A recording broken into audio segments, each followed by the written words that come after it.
नमस्कार दोस्तों, आप देख रहे हैं सिनेमा हॉल और मैं अजय परमात्मा। आज मैं स्वतंत्रता की 75वीं वर्षगांठ के अवसर पर एक देशभक्तिपूर्ण फिल्म की बात करूंगा। यह फिल्म 1950 में आई थी और देशभक्ति पर बनी फिल्मों की जब भी चर्चा होती है, खासकर हिंदी फिल्मों की, तो उस सूची में इस फिल्म का नाम ही नहीं दिखाई पड़ा आज तक। पिछले दिनों जब मैं श्याम पर रिसर्च कर रहा था, श्याम की फिल्में खोज रहा था, तो मुझे पता चला इस फिल्म के बारे में और फिर मैंने यह फिल्म देखी और इस फिल्म के बारे में जानकारियां हासिल की। यह फिल्म 1950 में आई थी। इसे रमेश सहगल ने फिल्मिस्तान के लिए निर्देशित किया था और इसमें अशोक कुमार, नलिनी जयवंत, कुलदीप कौर, मुबारक, बद्री प्रसाद और श्याम ने मुख्य किरदार निभाए थे। तो आज मैं इसी फिल्म की चर्चा करूंगा। बात आगे करूं इसके पहले मैं आपको याद दिलाना चाहता हूं कि आप सिनेमा हॉल को प्लीज सब्सक्राइब करें और मेरे साथ रहें, घंटी बजा दें। इसके अलावा बाय मी कॉफी लिंक पर जाएं और मेरे लिए कॉफी खरीदें, मेरे साथ रहें। समाधि 1950 में आई यह फिल्म उस साल की अधिकतम कारोबार करने वाली फिल्म साबित हुई थी। तब 1950 में इसने 75 लाख का कारोबार किया था। यह फिल्म काफी चर्चित हुई थी और खूब देखी गई थी, लेकिन समय बीतने के साथ भारतीय दर्शक लगभग इसके बारे में भूल चुके हैं।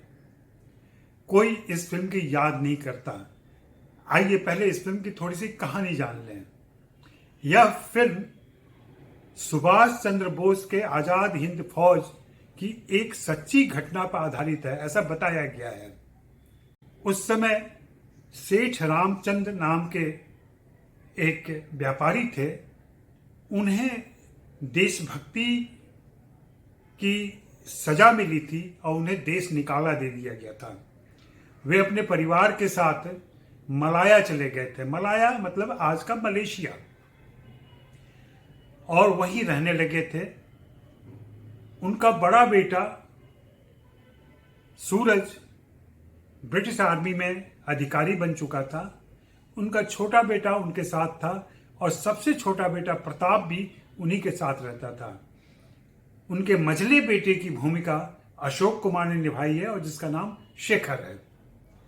तो यह सूरज शेखर की कहानी है मुख्य रूप से। सूरज ब्रिटिश सरकार के साथ है, शेखर ब्रिटिश सरकार के खिलाफ आजाद हिंद फौज के साथ है।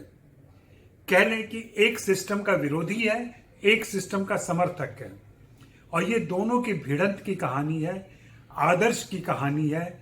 सिस्टम तब का सिस्टम एक ब्रिटिश सिस्टम के साथ है और एक देश की आजादी के लिए ब्रिटिश सिस्टम के खिलाफ है। फिल्म शुरू होती है, वहां हम सबसे पहले जन गण मन जो गान है आजकल राष्ट्रगान का एक अलग वर्जन वहां सुनते हैं, एक अलग संस्करण सुनाई पड़ता है।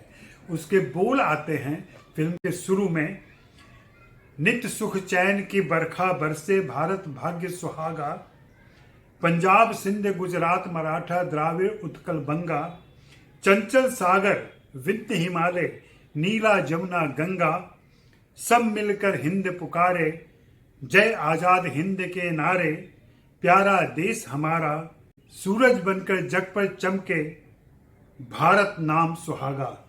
और इसके बाद से फिल्म शुरू होती है। बताया जाता है कि भारत भूमि के जो कुछ सुपुत्र हैं उनमें से एक सुभाष चंद्र बोस के जीवन का एक प्रसंग है और फिर सुभाष चंद्र बोस की आवाज आती है। इस फिल्म में सुभाष चंद्र बोस एक किरदार के तौर पर दिखते हैं और उनकी भूमिका कॉलिन नाम के एक कैरेक्टर आर्टिस्ट ने निभाई थी।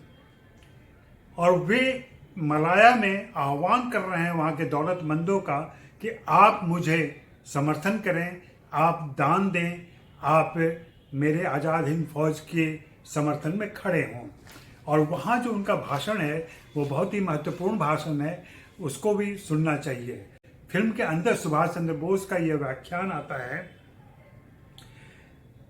दुनिया के सामने आज मैं फख्र से ऐलान करता हूं कि इतिहास में पहली बार हिंदुस्तान के बाहर हिंदुस्तान की आज़ादी के लिए आज़ाद हिंद फौज बनाई गई है। मेरे बहादुर सिपाहियों, मेरे पास इस वक्त आपको देने के लिए कुछ भी नहीं है। मैं तो तुमसे मांगने आया हूं तुम्हारी जिंदगियां, और इसके बदले मैं तुम्हें अभी दे सकता हूं भूख, मैं तुम्हें दे सकता हूं प्यास, मैं तुम्हें दे सकता हूं मुसीबत और आखिर में मौत। मैं तुम्हें यकीन दिलाता हूं कि हमारी हार कभी नहीं होगी। अगर जिंदा रहे तो हिंदुस्तान को आज़ाद करेंगे, अगर मर गए तो ब्रिटिश के कदम हिंदुस्तान से उखाड़कर फेंक देंगे। इस आह्वान के साथ फिर वो अपना एक माला नीलाम करते हैं, जिसे शेखर 7 लाख रुपए में बोली लेकर अपने पास रखता है। और इतना ही नहीं, वह आज़ाद हिंद फौज में शामिल भी हो जाता है। उसका समर्पण और देशभक्ति की भावना को देखते हुए सुभाष चंद्र बोस उसे जिम्मेदारियां देते हैं, और वह जिम्मेदारी अपनी पूरी करता रहता है और लगातार प्रगति करता है। वह धीरे धीरे ऊंचे ओहदे पर चला गया है। उधर ब्रिटिश सरकार में भारत में उसके जासूसों ने बता दिया है कि आज़ाद हिंद फौज का यहाँ गठन हो गया है, उसकी गतिविधियां चालू हैं। उन गतिविधियों की जानकारी के लिए ब्रिटिश आर्मी के ऑफिसर सूरज यानी के शेखर के बड़े भाई को मलाया भेजा जाता है। वह यहाँ आता है तो उसे पता चलता है कि उसके छोटे भाई ने ही आज़ाद हिंद फौज ज्वाइन कर दिया है। इस बात पर वह परेशान होता है। वह अपने पिता को समझाने की कोशिश करता है कि शेखर को ऐसा नहीं करना चाहिए, हमें ब्रिटिश सरकार के साथ रहना चाहिए, हमें उनका समर्थन करना चाहिए। क्योंकि अगर मान लीजिए जापान के समर्थन से आज़ाद हिंद फौज ने हिंदुस्तान को आज़ाद करा भी दिया, तो क्या जरूरी है कि जापान आज़ाद हिंद फौज को रिकॉग्नाइज करे और उन्हें सत्ता सौंप दे? हो सकता है ऐसा ना करे और जापान खुद भारत पर अधिकार जमा ले। सहमत नहीं होते उसके पिता, शेखर भी इस बात से सहमत नहीं होता है। वह आज़ादी की लड़ाई में लगा रहता है। फिल्म में दोनों की भिड़ंत होती है, दोनों युद्ध में कई बार आमने सामने आते हैं। फिल्म का एक प्रसंग ये भी है कि फिल्म की नायिका नलिनी जयवंत और उसकी बहन कुलदीप कौर, जो लिली और डॉली की भूमिका में है।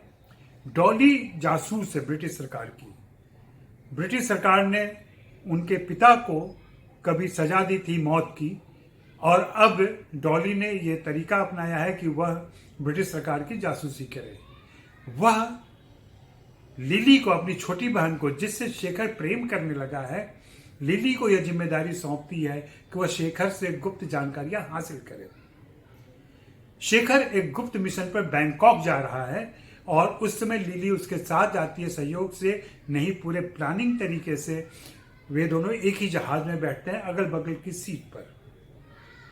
जहाज में बीच में गड़बड़ी होती है, वो लैंड करता है, लेकिन चूंकि वो संदेश पहुंचाना जल्दी से जरूरी है, इसलिए फिल्म का नायक शेखर पैदल ही जंगल के रास्ते निकलता है। लिली भी उसके साथ जाती है और फिर बीच रास्ते में कहीं उसको मौका मिलता है तो वह उस संदेश का, उस डॉक्यूमेंट का कॉपी निकाल लेती है और बैंकॉक पहुंचने पर वह ब्रिटिश गुप्तचरों को वह सूचना दे देती है, जिससे ब्रिटिश सरकार सतर्क हो जाती है और वह आज़ाद हिंद फौज की गतिविधियों पर आक्रमण करती है। और इस तरीके से भारी युद्ध होता है। उस युद्ध में शेखर घायल होता है और उसे अस्पताल में भर्ती करना पड़ता है।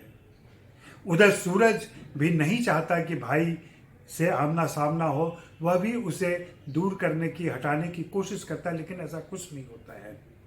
लिली को अफसोस होता है कि उसने ये गलत काम किया, उसने अपने प्रेमी के विश्वास को तोड़ा है। हालांकि प्रेमी को इस बात की जानकारी नहीं है कि लिली ने ही ये सारी जानकारियां ब्रिटिश आर्मी को दी हैं। बाद में ये जब जानकारी मिलती है तो शेखर ही दोनों बहनों को ब्रिटिश आर्मी के साथ काम करने के गुनाह में आज़ाद हिंद फौज को सौंप देता है। आज़ाद हिंद फौज का कोर्ट मार्शल होता है और उसमें उन दोनों को मौत की सजा दी जाती है। इस बीच उन दोनों की मुलाकात सुभाष चंद्र बोस से होती है और सुभाष चंद्र बोस उन्हें माफ़ कर देते हैं और फिर ये बात तय होती है कि दोनों आज़ाद हिंद फौज के लिए गुप्तचरी करेंगी। और फिर कहानी आगे बढ़ती है जहां आज़ाद हिंद फौज को एक चौकी पर कब्जा करना है और वे फाइनली उस मिशन में सफल होते हैं। सफल होने के बाद से फिर से लिली से मुलाकात होती है शेखर की और लिली अपनी गलतियों के लिए उससे माफी मांगती है और फिर दोनों एक हो जाते हैं। इस तरीके से यह फिल्म खत्म होती है। इस फिल्म को रमेश सहगल ने निर्देशित किया था और इसे लिखा था कमर जलालाबादी ने। राजेंद्र कृष्ण ने इसके गीत लिखे थे और सी रामचंद्र ने इसका संगीत तैयार किया था। यह फिल्म YouTube पर मौजूद है, आप चाहें तो जरूर इसे देखें और फिर तय करें कि क्या वजह हो सकती है कि इस फिल्म को हम याद नहीं कर पाए। और एक उल्लेखनीय बात है कि उस समय श्याम, जब यह फिल्म आई है 1950 में, 1949 में और 1950 में लगभग 15 फिल्में श्याम की आई थी और उसमें से अधिकांश फिल्में कामयाब रही थी। बतौर हीरो वह एस्टैब्लिश हो रहे थे और लगभग समकक्ष खड़े थे दिलीप कुमार, देवानंद, राज कपूर और अशोक कुमार के। यहाँ तक कि मोतीलाल की कड़ी में उनको माना जा रहा था। और ऐसे मौके पर उन्होंने एंटी हीरो की भूमिका निभाई थी, खलनायक की भूमिका निभाई थी। वैसे अशोक कुमार ने उसके पहले किस्मत में एंटी हीरो की भूमिका निभाई थी और काफी सफल फिल्म रही थी वो। वैसे ही यह फिल्म भी काफी सफल रही और खूब चली थी। तो आप बताएं कि यह वीडियो आपको कैसा लगा और अगर आपको पसंद आया है तो please buy me a coffee link पर जाएं और मेरे लिए कॉफी खरीदें। साथ ही सिनेमा हॉल को सब्सक्राइब करें और मेरे साथ रहें। शुक्रिया, मेहरबानी, धन्यवाद।